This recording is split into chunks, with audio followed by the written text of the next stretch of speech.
El día de hoy estamos en la cordillera de Asia, específicamente en el Himalaya.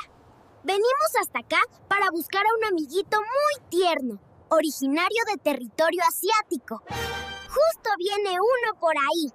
Venimos a buscar a este bonito animal, el panda rojo.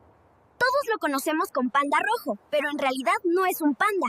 Pero localmente también lo conocen como zorro de fuego. Estos animales suelen medir entre los 50 y los 64 centímetros, esto sin contar su cola, y suelen pesar entre los 3 y los 6 kilogramos.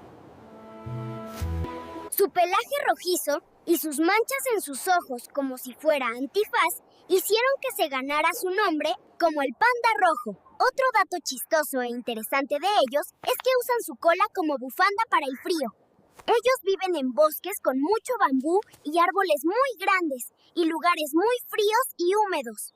Es en estos lugares donde consiguen su alimento, ya que el 90% de su alimento es bambú. Pero no es lo único que come, ya que comen frutas, bayas, huevos, insectos y pequeños roedores. Estos animales son animales solitarios y tímidos. Es muy difícil poder ver uno en la naturaleza, pero son más activos en el amanecer y en el atardecer. Ellos se la pasan gran parte del tiempo en los árboles, pero cuando no se ven por ahí, están dormidos, ya que duermen hasta 15 horas.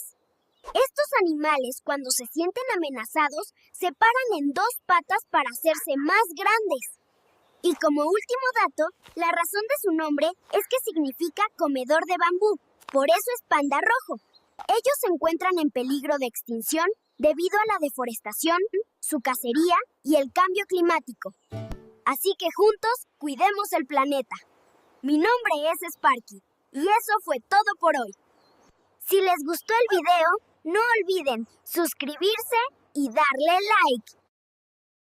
¡Los veo el próximo video, infantes!